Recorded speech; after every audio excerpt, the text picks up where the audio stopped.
Hello students, देखिए last section में हमने जो है यहाँ पर इस एल एक्स एल वाई और एल जेड की वैल्यू हमने फाइंड की थी और उसको हमने जो है इस del phi upon del X derivative करके हमने ये इक्वेशन निकाली थी। इसकी हेल्प से हमने इसको पोलर कोऑर्डिनेट में चेंज किया था, डिफरेंशिएशन किया था और फिर हमने डेल आर डेल एक्स और डेल वाई की वैल्यू ये निकाली थी। Del theta upon del x, del theta upon del y और del theta upon del Z की वैल्यू हमने ये निकाली थी। ठीक है, इतना हमने काम कर दिया था लास्ट सेक्शन में। अब हम यहाँ पर जो है इसको चेंज करना चाहते हैं अगेन कुछ और इम्पोर्टेंट टर्म्स में। एल एक्स एल वाई और एल जेड की वैल्यू हम यहाँ पर निकालना चाह रहे थे। हमने इसकी हेल्प से ये फाइंड किया, इसकी हेल्प से ये और इसकी हेल्प से ये फाइंड आउट किया है। अब हम फाइनली इस वैल्यू को उठा करके एल एक्स एल वाई और एल जेड की वैल्यू फाइंड आउट करेंगे। तो यहाँ से सबसे पहले मुझे निकालना पड़ेगा डेल अपॉन में डेल एक्स। तो डेल ओवर डेल एक्स निकालने के लिए मैं इसे लिख सकता हूँ डेल ओवर डेल एक्स। ये हो जाता है आपका कितना है, एक्स अपॉन में आर, तो that's is equal to X upon में आर। ये तो है ही सही, ठीक है। Del upon del X, X upon R, और इसको मैं लिखता हूँ यहाँ से, इसको मैं डिफ्रेंशिएट करना चाहता हूँ तो एक काम करता हूँ, पहले मैं इसको लिखता हूँ डेल अपॉन डेल एक्स को लिखता हूँ डेल अपॉन में del are of del are upon में डेल एक्स। एक तो ये लिख सकता हूँ इसको मैं, ठीक है। और साथ में इसको लिख सकता हूँ मैं प्लस डेल अपॉन में डेल थीटा, क्योंकि मुझे तीन टर्म्स में लिखना है, इन तीनों की टर्म्स मुझे इसे लिखना है। तो डेल ओवर डेल थीटा, क्योंकि मैं स्पेरिकल में चेंज करना चाहता हूँ इसको, तो डेल आर अपॉन में del theta, del theta upon में डेल आर, यही होगा। और थर्ड में इसको लिखना चाहता हूँ जो है कॉस फाई की टर्म्स में, तो ये मैं इसको लिखता हूँ डेल अपॉन डेल फाई और डेल फाई अपॉन में del x. Del over del phi into del phi over del X. अरे भाई हमारे पास ये सारे L X L Y Z इसके टर्म्स में था, बट मैं इसको स्फेरिकल टर्म्स में लिखना चाहता हूँ। तो तीनों की टर्म में मुझे डेल अपॉन डेल एक्स को लिखना पड़ेगा। इसी प्रकार डेल अपॉन डेल वाई के लिए करूँगा, इसी प्रकार डेल अपॉन डेल जेड के लिए करूँगा। तो यहाँ से हमारे पास में डेल ओवर डेल एक्स है ना, और यहाँ से del are upon del X की वैल्यू मैं निकालना चाहता हूँ। तो डेल आर अपॉन में डेल एक्स की वैल्यू के लिए यहाँ जो हमारे पास तीन इक्वेशंस है, equation number first, equation number second और इक्वेशन नंबर थर्ड, इन तीनों वैल्यूज़ को मैं यहाँ से रख रहा हूँ। तो यहाँ से हमारे पास जो रहेगा डेल अपॉन डेल आर, ये तो एज इट इज़ है आपका, ठीक है। और यहाँ से डेल आर अपॉन जो डेल एक्स आया है आपका, del are upon del X equal to कितना है, एक्स अपॉन में आर, ये मैंने एज इट इज़ लिख दिया, plus del over del theta है ना। और del theta upon del R कितना है, तो डेल थीटा अपॉन में डेल आर जो है आपका डेल थीटा अपॉन में डेल आर, है ना। डेल थीटा अपॉन में डेल आर, थीटा की वैल्यू डेल थीटा अपॉन में डेल आर है, तो डेल थीटा अपॉन में डेल आर की वैल्यू यहाँ से मैं पुटअप करता हूँ। तो डेल थीटा अपॉन में डेल आर की वैल्यू क्या होगी आपकी, डेल अपॉन डेल थीटा, और ये del X, sorry del theta upon में डेल एक्स है, मैं इसी को लिख रहा हूँ ना, डेल थीटा अपॉन में डेल एक्स। और del theta upon del X की वैल्यू है आपकी एक्स कॉट थीटा, और अपॉन में कितना रहेगा आर स्क्वायर, और डेल अपॉन में डेल फाई, और del phi upon del X की वैल्यू क्या है, तो del phi upon del X की वैल्यू वो रही, ये रहेगा आपका माइनस का साइन ऑफ फाई और अपॉन में आर साइन ऑफ थीटा। अब मैं इसको यहाँ से डिफरेंशिएट करता हूँ। तो डिफरेंशिएट करेंगे तो यहाँ से कैसे डिफरेंशिएट किया जाएगा इसको, यहाँ से हम इसको डिफरेंशिएट करना चाह रहे हैं, तो यहाँ से जो है इसको मैं सॉल्व कर देता हूँ, और सॉल्व करके जो है इसको फाइनली साइन फाई अपॉन में X sine phi del upon में डेल फाई, ये सब वैल्यूज़ मैं यहाँ से निकालना चाह रहा हूँ। तो अब देखो कैसे सॉल्व करें इसको। यहाँ से जो है del upon del are of X upon में आर है, तो डेल ओवर डेल एक्स, इसको मैं सॉल्व करूँगा, डेल थीटा अपॉन इतना, और ये इन तीनों को सॉल्व करने के बाद फाइनली जो मैं इक्वेशन फाइंड आउट करूँगा वो इक्वेशन मुझे मिलने वाली है एक्स अपॉन में, मैं फाइनली सॉल्व करके इसको लिख रहा हूँ, है ना। आप इसको डिफरेंशिएट करके सॉल्व कर सकते हैं। डेल अपॉन में डेल आर रहेगा आपका ये, तो डेल अपॉन में डेल आर रहेगा, प्लस आपका साथ में यहाँ पर रहेगा, तो यहाँ पर 1 upon r cot theta, 1 upon में are cot theta into del over del theta रहेगा आपका, यहाँ से सॉल्व करने के बाद में इसको, ठीक है ना। और माइनस का साइन फाई अपॉन में एक्स साइन थीटा, माइनस का साइन फाई अपॉन में एक्स साइन थीटा, और साथ में रहेगा डेल ओवर डेल फाई। हमें क्या करना होगा, हम जो है इसको फर्स्ट सेकंड, फिर से ये फर्स्ट ये सेकंड, ये नोमिनेटर डिनोमिनेटर इसको सॉल्व करना पड़ेगा, नोमिनेटर डिनोमिनेटर इसको सॉल्व करना पड़ेगा, नोमिनेटर डिनोमिनेटर इसको सॉल्व करना पड़ेगा, और फिर फाइनली इसको हम सॉल्व करने के बाद में डिफरेंशिएशन करके सॉल्व करेंगे। सॉल्व करने के बाद हम ये इक्वेशन यहाँ पर लिख सकते हैं। तो ये इक्वेशन नंबर बन जाती है मेरे पास में 5 and this becomes to equation 6। इसी प्रकार मैं डेल ओवर डेल वाई की वैल्यू निकाल सकता हूँ। तो डेल अपॉन डेल वाई की वैल्यू के लिए वापस से मुझे इसमें ही y del upon del are of del are upon में डेल वाई, फिर से ये वैल्यू उसमें पुटअप करके फाइनली हम फाइंड आउट कर सकते हैं वाई अपॉन में आर। ये रहेगा आपका वाई अपॉन में आर, और ये ब्रैकेट के अंदर del over del R, plus साथ में आपका यहाँ पर रहेगा 1 अपॉन कॉट थीटा, 1 अपॉन में आर कॉट थीटा और डेल ओवर डेल थीटा। ये रहेगा आपका साथ में वाई अपॉन आर के साथ में, और प्लस का कॉस फाई अपॉन में y sine theta, cos phi upon में y sine of theta into del over del phi. ये इक्वेशन मुझे मिल जाएगी सॉल्व आफ्टर सॉल्विंग दैट, ठीक है ना। Cos phi upon Y sine theta del upon del phi, और इसके बाद डेल अपॉन डेल जेड की वैल्यू निकाल लूँगा मैं इसी प्रकार से। डेल अपॉन डेल जेड की वैल्यू क्या आएगी, वही रहेगा आपका जेड अपॉन में आर, है ना। सॉल्व करने के बाद में इसको इसी प्रकार से रहेगा, डेल अपॉन डेल आर रहेगा, तो ये रहेगा डेल अपॉन में डेल आर माइनस कितना रहेगा साथ में साइन थीटा अपॉन में जेड डेल अपॉन में del theta, sine theta upon में जेड और डेल ओवर डेल थीटा। ये हो गया आपका इतना। ये इक्वेशन नंबर 7 हो गई हमारे पास, ये इक्वेशन नंबर 8 हो गई हमारे पास। अब हम क्या करें, इक्वेशन 5, 6, 7 और 8 की हेल्प से, ठीक है। इक्वेशन 5, 6, 7 और 8 की हेल्प से इक्वेशन 4 में वैल्यू रख दूँ ले जा करके मैं, मतलब इक्वेशन यूज़ इक्वेशन 5, 6, 7 एंड 8 इन 2। इसको 2 में यूज़ कर दूंगा तो LX, LY और LZ की वैल्यू मुझे पता चल जाएगी। LX की वैल्यू जो मुझे यहाँ मिलेगी वो हो जाएगी हमारे पास में LX that's is equal to, देखो यहाँ पर IH कट तो था, Y की जगह Y की वैल्यू, और डेल अपॉन डेल Z की जगह डेल अपॉन में डेल Z की वैल्यू यहाँ रख देंगे इसको। इसी प्रकार से माइनस का Z del upon del Y, है ना, ये वैल्यू रख रहा हूँ, तो माइनस का IH कट रहेगा, और इन द ब्रैकेट Y की वैल्यू क्या है, R sine theta sine phi, तो R sine theta sine phi, ये वैल्यू रहेगी आपकी किसकी, Y की वैल्यू आ गई, ठीक है ना। और डेल अपॉन डेल Z की वैल्यू क्या है, तो डेल अपॉन डेल Z की वैल्यू है, ये रहेगा Z अपॉन में R, और in the bracket del upon del R minus sine theta upon में Z del over del theta, ये रहेगा।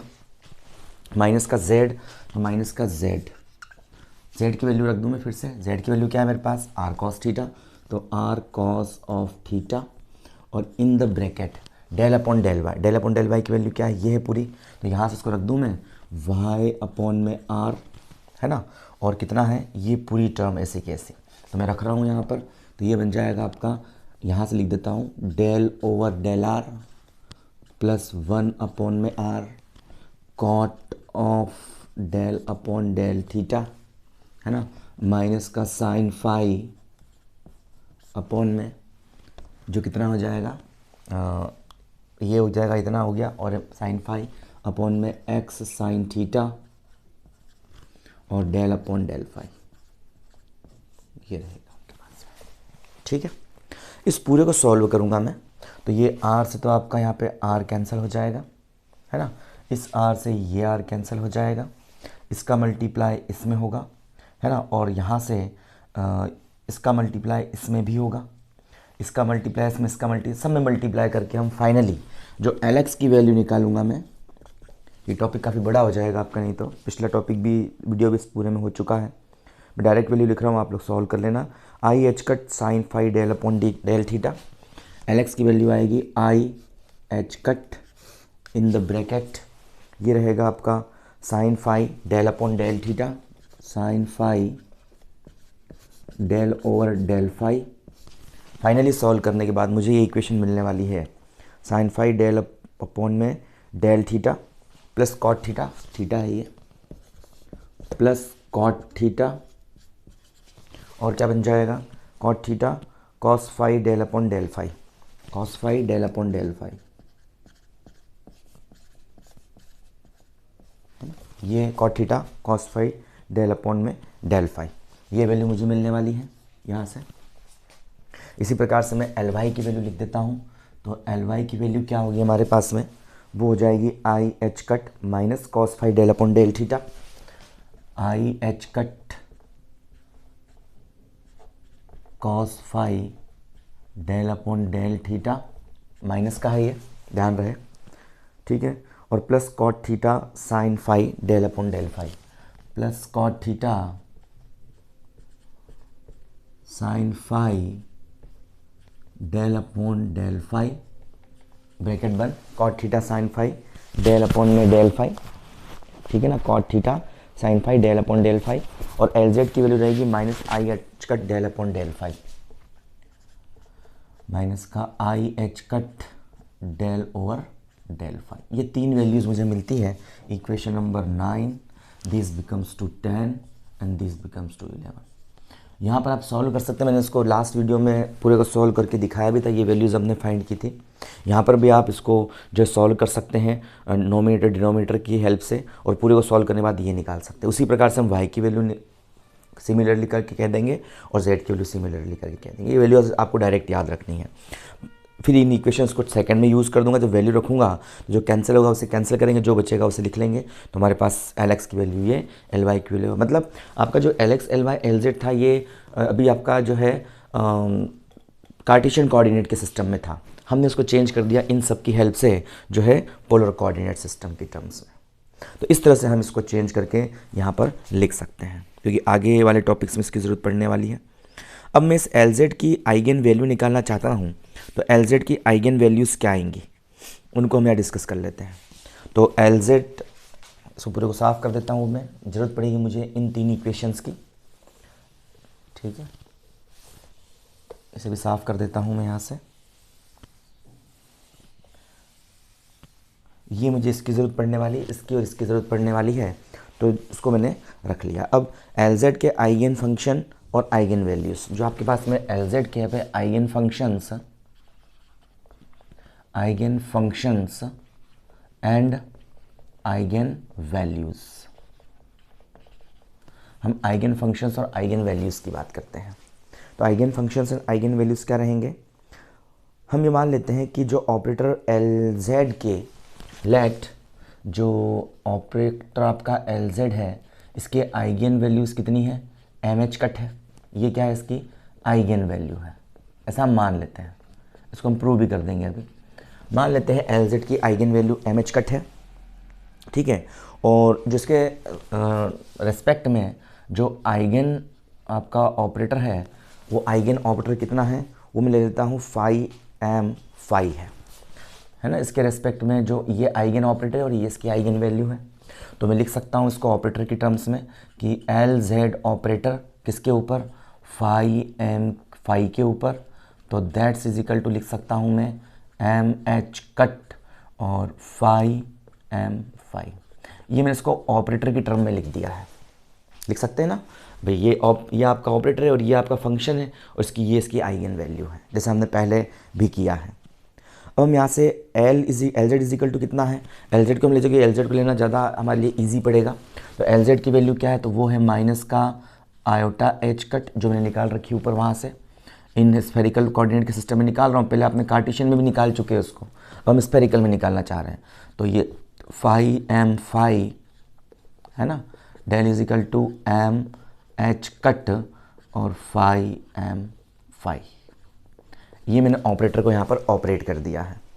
हम इसको सॉल्व करें तो हमारे पास जो वैल्यू आएगी यहाँ पर भाई, ये जो आपका आई एच कट से आई एच कट कैंसिल हो जाएगा, ये आपका पूरा जो है आई एच कट से एच कट कैंसिल, ये आई बच रहा है।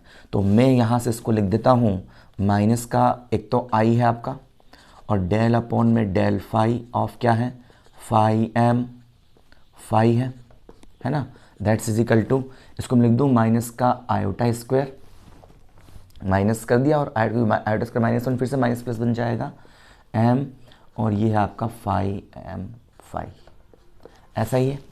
इसको रीअरेंज करता हूँ, ये माइनस से माइनस भी आपका कैंसिल, एक आयोटा से एक आयोटा कैंसिल, तो ये बचने वाला है मेरे पास में, वो बचेगा डेल फाई एम अपॉन में फाई एम फाई, यही बचेगा। इसको उठा इधर लेके आ गया, इधर कौन बच रहा है, तो आयोटा एम बच रहा है, और साथ में कितना है यहाँ से, ये डेल फाई है, इधर गया है, ये बच रहा है।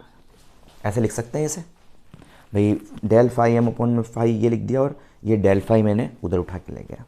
अब यहाँ पर हम इसको लिख देते हैं, इसको हम जब इंटीग्रेट करते हैं, आफ्टर इंटीग्रेटिंग दैट, इसको इंटीग्रेट कर देते हैं। तो इंटीग्रेट करने पे क्या होगा, डेल अपॉन में डेल एक्स ऑफ ये, तो del upon del phi M of phi M, ये वैल्यू, तो ये जब इंटीग्रेट करूँगा इसको मैं, तो डेल अपॉन डेल एक्स की वैल्यू ये, तो यहाँ से मुझे मिल जाएगा, यहाँ समाकलन जब करूँगा मैं, तो समाकलन करने से ये ऑपरेटर तो आपका हट जाएगा, बचेगा क्या, सिर्फ फाइम बचेगा, जानते हैं आप इस चीज़ को, एक्स,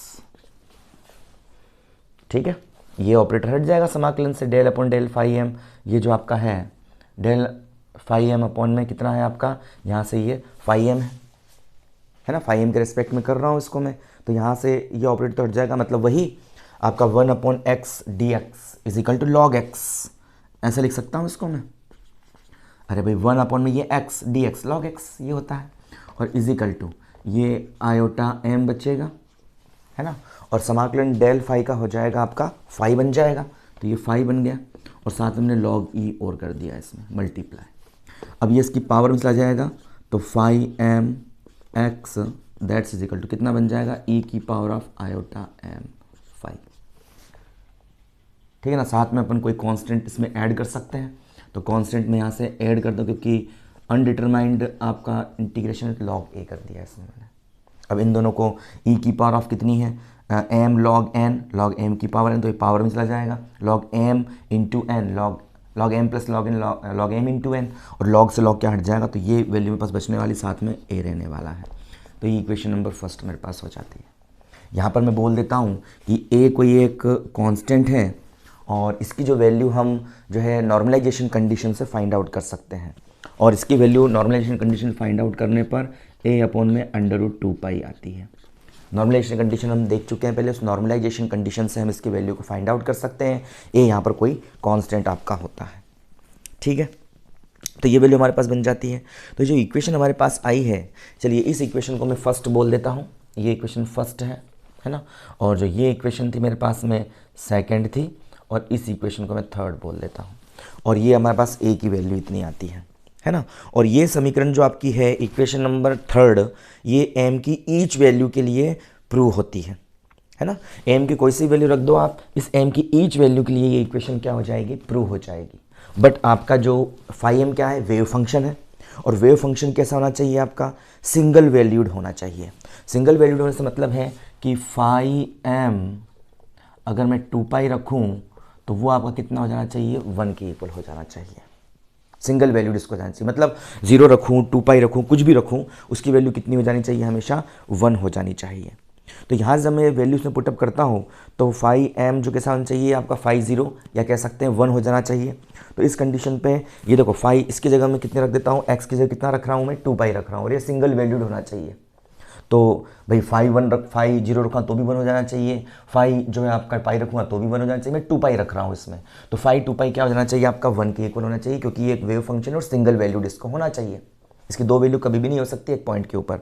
तो फाई एम 2π, और यहाँ ये हो जाएगा आपका कितना है, ए, और ए इंटू ई की पावर ऑफ कितनी है, iota m 2π is equal to 1, ये हो जाना चाहिए।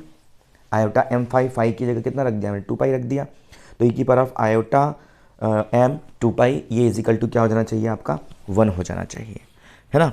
और जब ये शर्त लगती है, जब ये रेस्ट्रिक्शन लगता है, तो एम की वैल्यू या तो 0 हो सकती है, या पॉजिटिव हो सकती है, या नेगेटिव हो सकती है।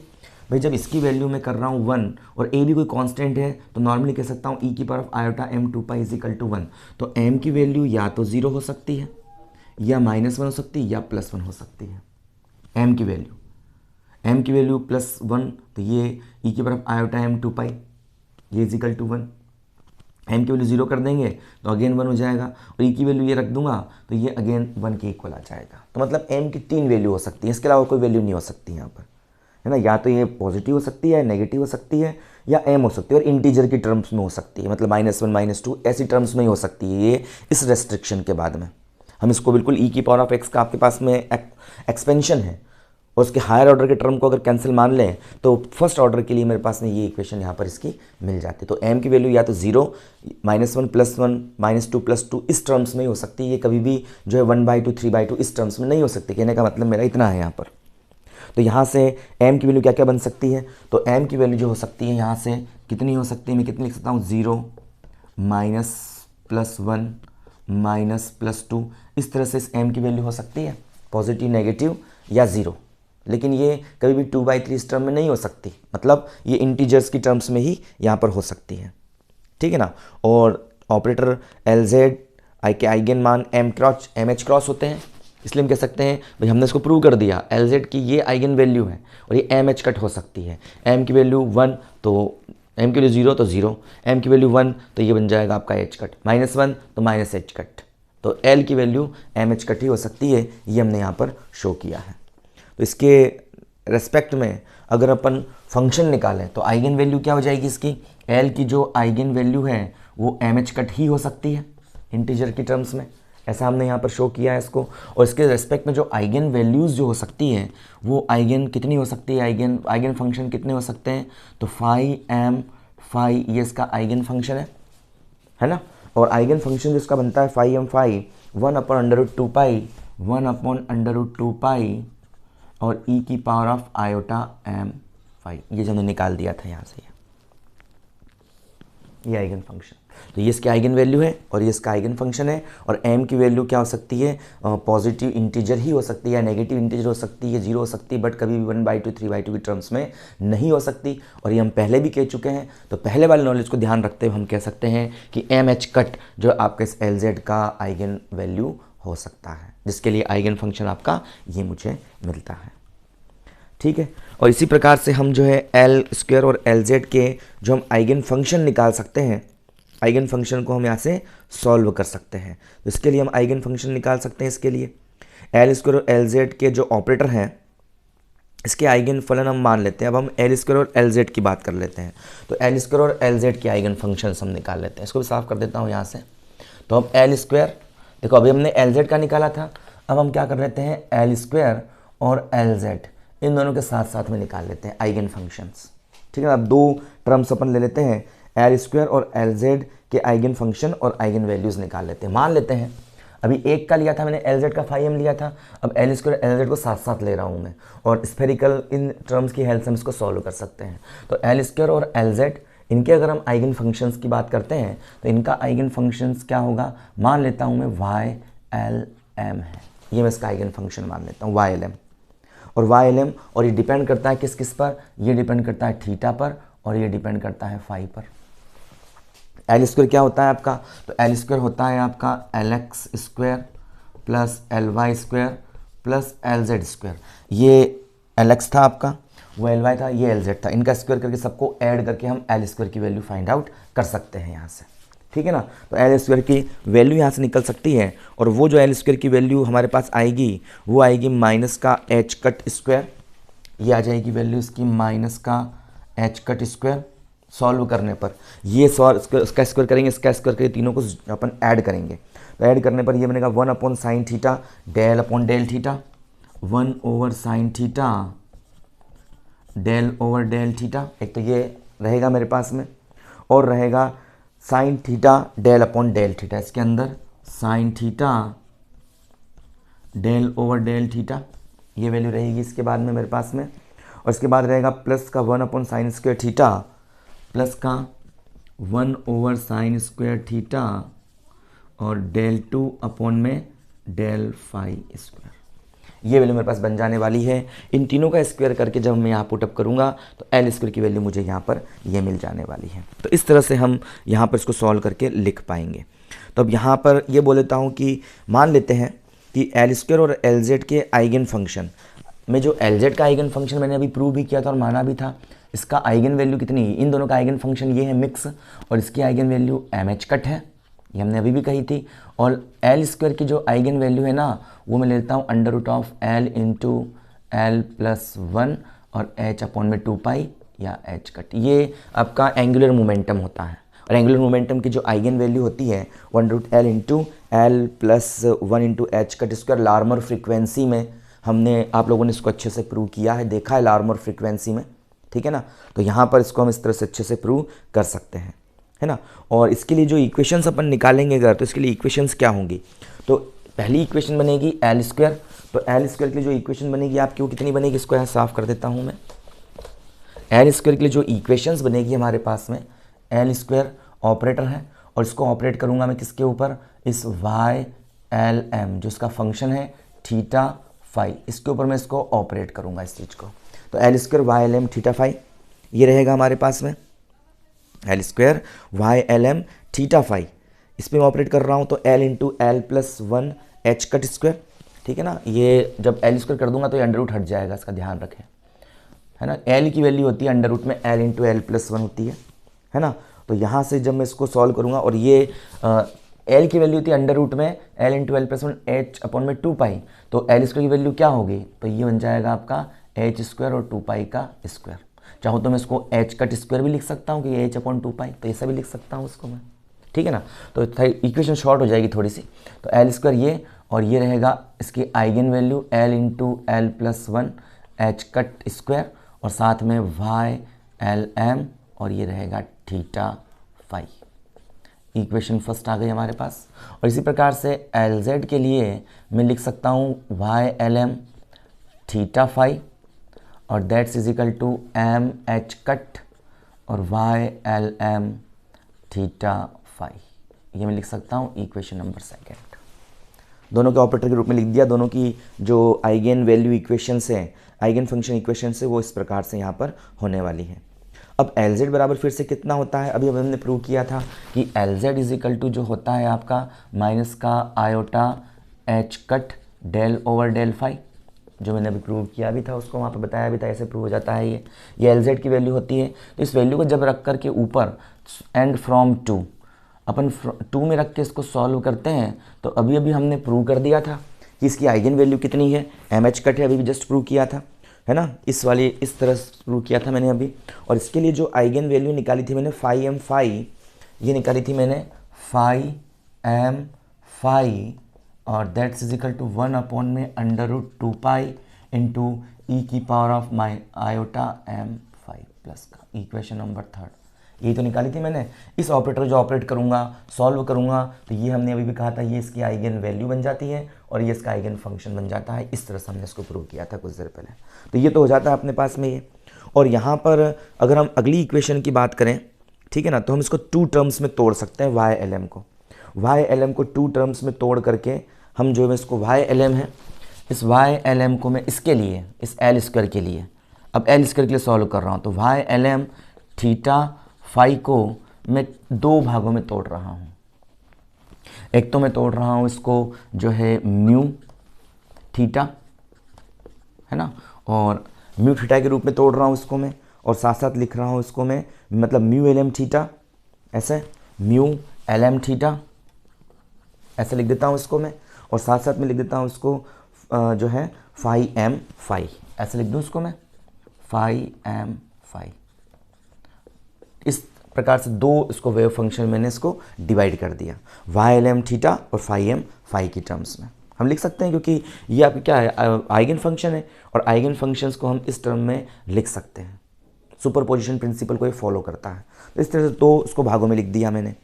अब LZ की जो वैल्यू है हम उसको कहें तो LZ cap YLM theta phi, ठीक है ना। अब मैं इसको सॉल्व करता हूँ, तो LZ का आइगन फंक्शन है, मैं देखता हूँ यहाँ से, तो यहाँ से L स्क्वायर जो रहेगा YLM थीटा फाई, इस पर मैं आइगन फंक्शन को ऑपरेट करता हूँ, तो L स्क्वायर की कितनी थी आपके यहाँ से, भाई हम LZ की बात करें तो माइनस का आयोटा H का डेल अपॉन डेल फाई था, ये तो था LZ YLM थीटा फाई पर इसको ऑपरेट करता हूँ, तो यहाँ से क्या होगा आपका LZ के लिए ऑपरेट करता हूँ पहले इसको मैं, तो LZ निकाल लेता हूँ। तो LZ Y L M theta phi के लिए क्या बन जाएगा, और उसके लिए ये तो आपका क्या है, कांस्टेंट सा है, तो ये तो हो जाएगा आपका बाहर, तो म्यू एल एम थीटा, तो ये डिपेंड नहीं कर रहा है इसके ऊपर, और साथ में इनटू में कितना रहेगा, ये रहेगा माइनस का iota H cut del upon में डेल फाई, यही तो आपकी LZ की वैल्यू है, और साथ में कितना रहेगा ये फाई एम फाई, इसी पे ऑपरेट होगा ये,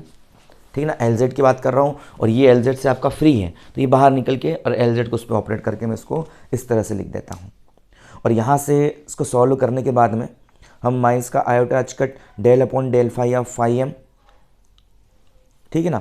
और इसको सॉल्व करके इसकी जो आइगन वैल्यू है भाई हमने निकाली भी थी, इसको हमने सॉल्व किया था, और सॉल्व करके हमने ये इक्वेशन यहाँ पर इसकी निकाली थी ये इक्वेशन, तो कितना बन जाएगा, ये एम एच कट, तो इसकी आइगन वैल्यू होगी। अरे भाई ये हमने निकाला, देखो यहाँ से ये सॉल्व भी हमने किया था, और सॉल्व करके हमने निकाला था, मतलब मैं इसको देखो क्या लिख सकता हूँ, LZ वाई एल एम, ये इसको मैं ये लिख सकता हूँ ना, तो इसकी जगह मैं ये रख देता हूँ, तो क्या हो जाएगा म्यू एल एम थीटा, ये तो है ही सही, यूजिंग इक्वेशन नंबर 2 मैं इसको लिख देता हूँ M H cut Y L M और ये थीटा फाई, ऐसे मैं इसको लिख देता हूँ यहाँ से, है ना। और बिकॉज ऑफ ये क्या है आपका सिर्फ डिपेंड कर रहा है थीटा फाई के ऊपर, है ना, तो ये मैं इसको लिख सकता हूँ यहाँ से, सिर्फ कितना लिख दूँ इसको मैं यहाँ से Y L M theta phi, इसको मैं जो लिखने के बजाय मैं इसको क्या लिख देता हूँ M H cut phi M phi लिख सकता हूँ भाई। अब आपका जगह वेव फंक्शन अगर फाई एम फाई है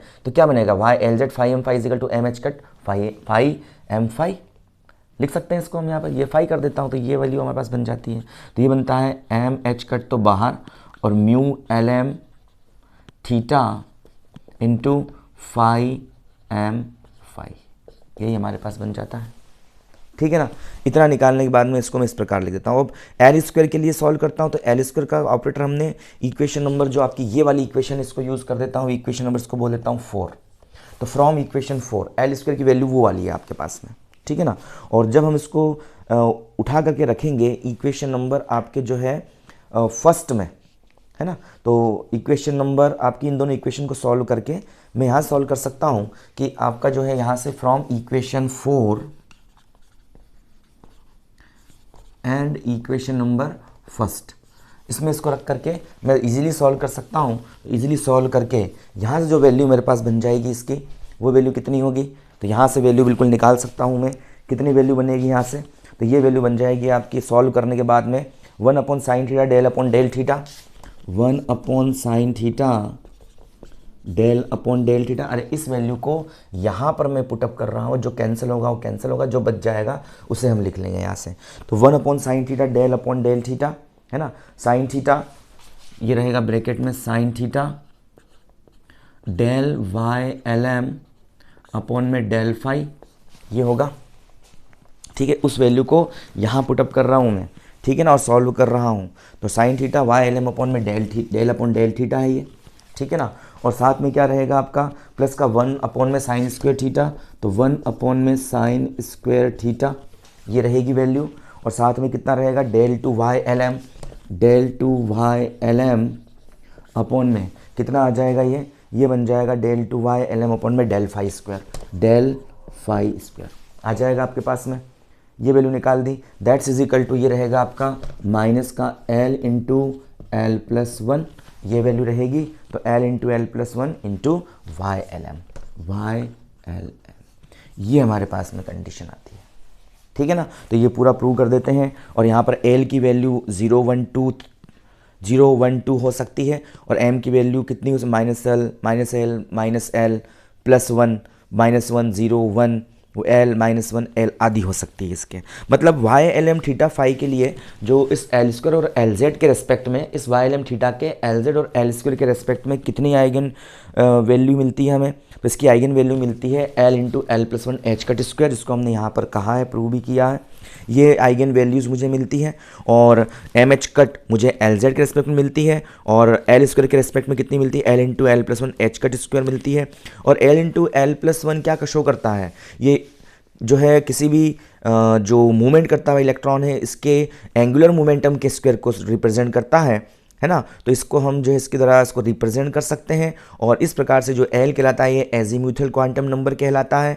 और यहाँ पर ये भी कह सकते हैं कि जो आपका सेंट्रल पोटेंशियल एरिया में जो भी मूवमेंट करने वाला इलेक्ट्रॉन है उसका एंगुलर मोमेंटम कितना होता है, उसका एंगुलर मोमेंटम इस इक्वेशन के द्वारा दिया जा सकता है। एल की वैल्यू निकाल लेंगे तो L into L plus one H cut इस वैल्यू के द्वारा इसको दिया जा सकता है। मतलब वो क्या होता है, एंगुलर मोमेंटम क्वांटाइज्ड होता है। इस चीज़ से यहाँ पर ये चीज़ प्रूव हो जाती है।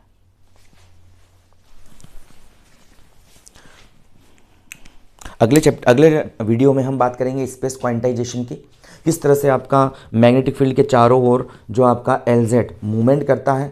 तो बहुत इंपॉर्टेंट रहने वाला अगला लेक्चर। इस वीडियो में भाई हमने कुछ डायरेक्ट इक्वेशंस को यूज़ किया और आपको भी ये इक्वेशंस डायरेक्ट ही याद रखनी है।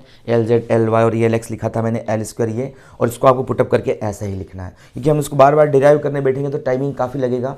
और एग्ज़ाम की दृष्टि से ये टॉपिक एग्ज़ाम में अगर आ गया तो आप इसको इसी प्रकार से सॉल्व करेंगे।